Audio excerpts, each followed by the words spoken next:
Baik, Bapak Ibu Saudara yang dikasihi Tuhan, sebelum kita lanjutkan firman Tuhan, mari kita akan berdoa terlebih dahulu agar lewat doa itu Tuhan atau Roh Kudus memberikan pencerahan atas kita sehingga kita mengerti, paham arti sebuah kebenaran. Mari kita akan bersatu di dalam doa. Segala puji syukur, hormat, kemuliaan hanya bagi nama-Mu ya Bapa, yang kami sapa di dalam nama Tuhan Yesus Kristus sebagai Tuhan dan Juru Selamat kami. Kami akan mendengarkan firman-Mu, baik yang menyampaikan maupun yang mendengar, sama-sama diberkati oleh Tuhan. Kami sambut firman-Mu dalam nama Tuhan Yesus Kristus. Baik, Bapak Ibu yang dikasihi Tuhan, ada 4 berita besar. 4 berita besar itu adalah dimulai dari kelahiran Yesus, lalu kematian Yesus, dan juga kebangkitan Yesus, dan yang terakhir kenaikan Yesus. Nah, saudara, 4 berita besar ini itu dimulai dari satu nubuat. Yang pertama, nubuat tentang kelahiran.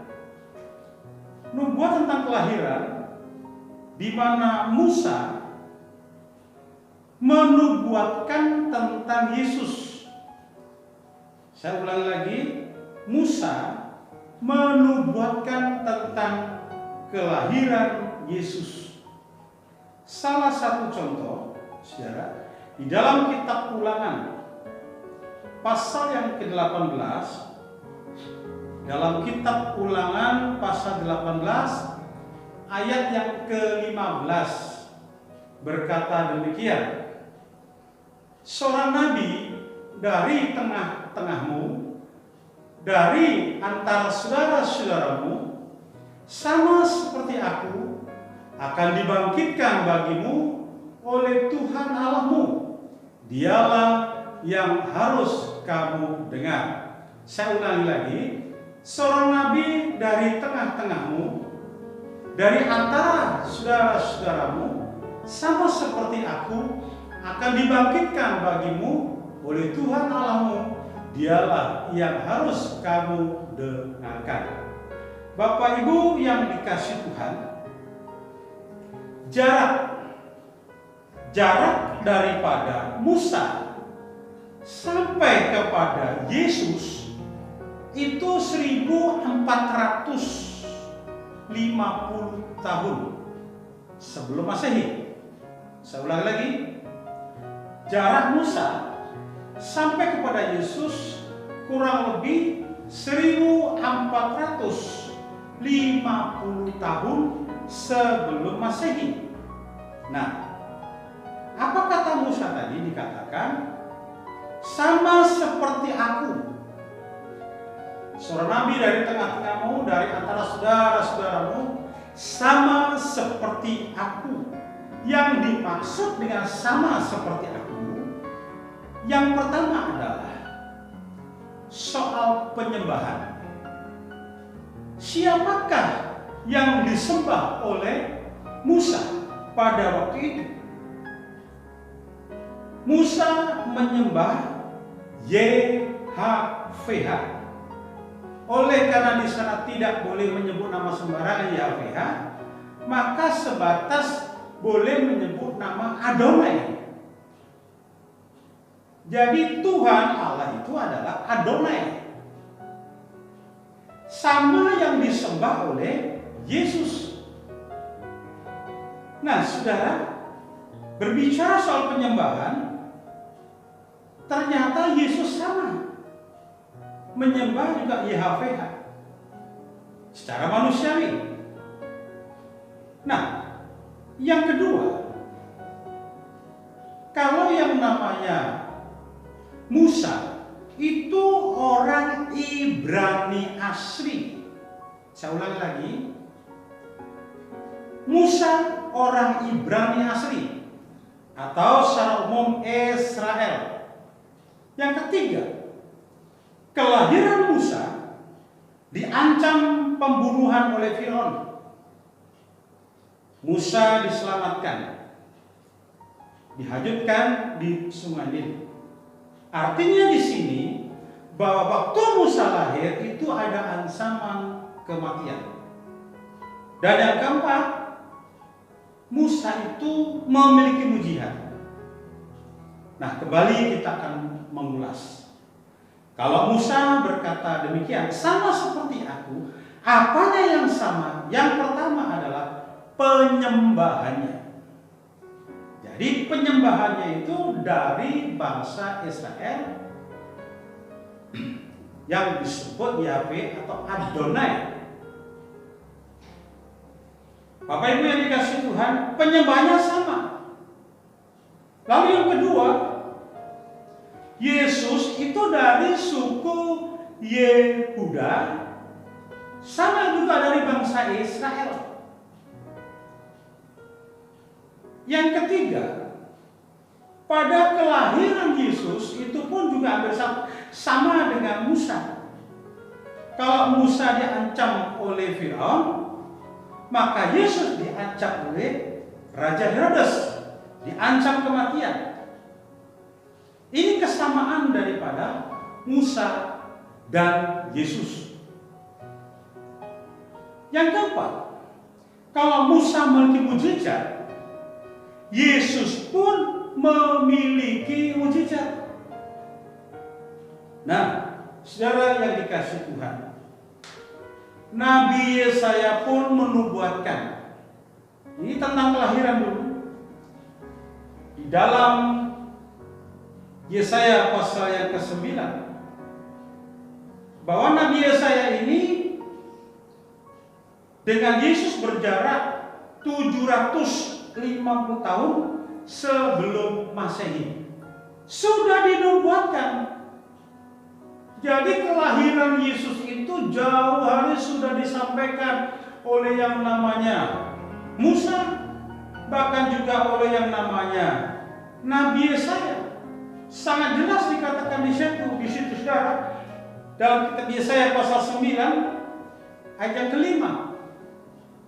Dikatakan sebab seorang anak telah lahir untuk kita, seorang putra telah diberikan untuk kita.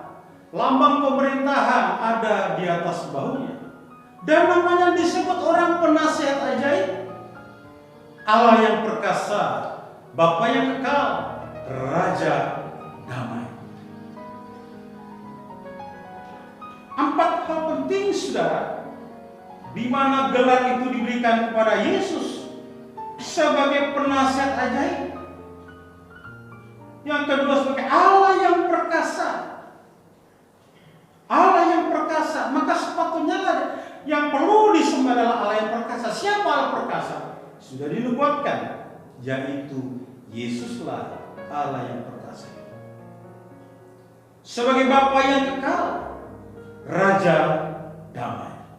Itu poin pertama, dalam kelahiran sudah dinubuatkan. Lalu bicara soal kematian. Berbicara soal kematian Yesus, itu pun dinubuatkan oleh Nabi Yesaya.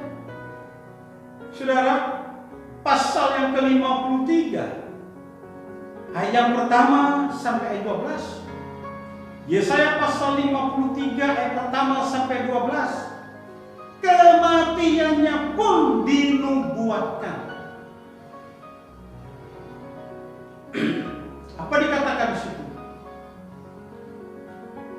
Siapakah yang percaya kepada berita yang kami dengar?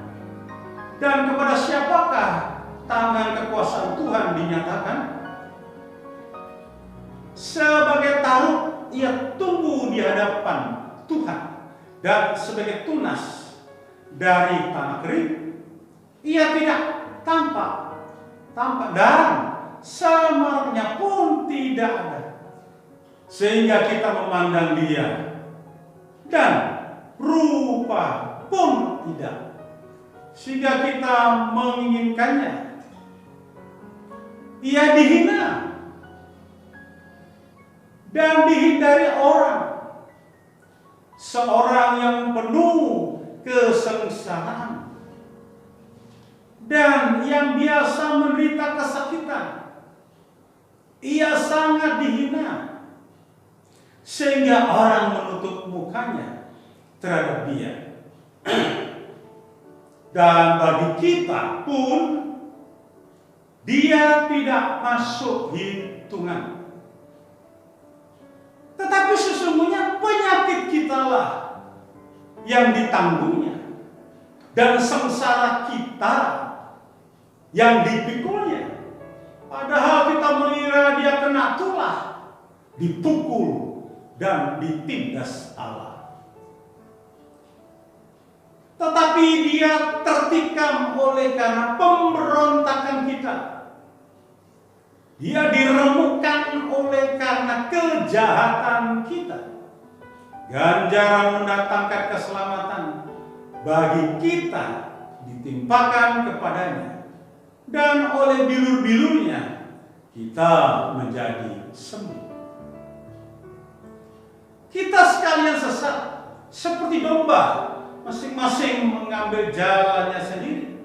Tetapi Tuhan telah menimpakan kepadanya kejahatan kita sekalian. Dia dianiaya, tetapi dia membiarkan diri ditindas dan tidak membuka mulutnya, seperti anak domba yang dibawa ke pembantaian, seperti induk domba yang keluh di depan orang-orang yang menggunting bulunya. Ia tidak membuka mulutnya. Sesudah penahanan dan penghukuman, ia terambil tentang nasibnya. Siapakah yang akan memikirkannya? Sungguh ia terputus dari negeri orang-orang hidup, dan karena pemberontakan umatku ia kena tulah. Orang menempatkan kuburnya di tengah-tengah. Saya ulangi lagi, orang menempatkan kuburnya di antara orang-orang fasik, dan dalam matinya ia ada di antara penjahat-penjahat. Sekalipun ia tidak berbuat kekerasan dan tipu tidak ada di dalamnya. Tetapi Tuhan berkehendak meremukkan dia dengan kesakitan apabila menyerahkan dirinya sebagai korban penebus salah. Ia akan melihat keturunannya. Umurnya akan lanjut dan kehendak Tuhan akan terlaksana olehnya. Sesudah kesusahan jiwanya, ia akan melihat terang, menjadi puas. Dan hambaku itu sebagai orang yang benar akan membenarkan banyak orang oleh hikmat dan kejahatan mereka dia pikul. Sebab itu aku akan membagikan kepadanya orang-orang besar sebagai rampasan, dan ia akan memperoleh orang-orang kuat sebagai jarahan, yaitu sebagai ganti, karena ia telah menyerahkan nyawanya ke dalam maut, dan karena ia terhitung di antara pemberontak-pemberontak. Sekalipun ia menanggung dosa banyak orang dan berdoa untuk pemberontak. Nah, Bapak Ibu yang dikasihi Tuhan, berbicara soal kematian sudah dinubuatkan. Di mana Yesus mati di kayu salib, sebelah kiri yang ada seorang penjahat, dan itu menggenapi nubuat daripada Nabi Yesaya. Setelah kematiannya, maka setelah mati saudara, terjadilah 3 hari kemudian dan dia bangkit. Dia bangkit dari kematian.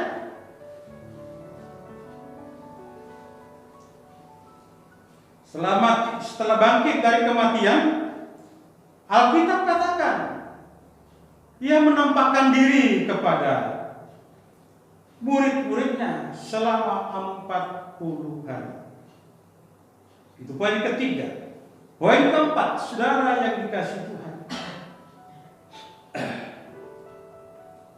Poin keempat, mengapa Yesus naik ke surga dan apa tujuannya? Dalam Kisah Rasul pasal pertama ayat 11 dikatakan sangat jelas di situ, saudara. Kisah Rasul pasal yang pertama ayat 11, dan berkata kepada mereka, hai orang-orang Galilea, mengapakah kamu berdiri melihat ke langit? Yesus ini yang terangkat ke surga meninggalkan kamu akan datang kembali dengan cara yang sama seperti kamu melihat dia naik ke surga. Jadi kenaikan tujuannya kemana? Ke surga. Dan itu sudah mengenapi apa yang disampaikannya. Yesus pernah menyampaikan dalam Injil Yohanes pasal 14 ayat 1, saudara, sampai ayat 3. Yesus berkata demikian, janganlah gelisah hatimu, percayalah kepada Allah, percayalah juga kepadaku. Di rumah Bapakku banyak tempat tinggal. Jika tidak demikian, tentu aku mengatakannya kepadamu. Sebab aku pergi ke situ untuk menyediakan tempat bagimu. Dan apabila aku telah pergi ke situ dan telah menyediakan tempat bagimu, aku akan datang kembali dan membawa kamu ke tempatku, supaya di tempat di mana aku berada, kamu pun berada. Yesus sudah sampaikan. Selama ia hidup, dia menyampaikan bahwa dia pergi ke surga, ke rumah Bapa, menyediakan tempat untuk kita sekalian. Nah, kita bagaimana suasana? Kita akan melihat bagaimana suasana surga itu di dalam Injil Matius pasal 22. Dalam Injil Matius pasal 22 ayat 30. Karena pada waktu kebangkitan orang tidak kawin. Saya ulangi lagi Bapak Ibu. Karena pada waktu kebangkitan orang tidak kawin dan tidak dikawinkan, melainkan hidup seperti malaikat. Di surga tidak ada kawin-kawinan, tidak ada. Di surga tidak kawin mengawinkan. Tapi di surga itu hidup seperti malaikat.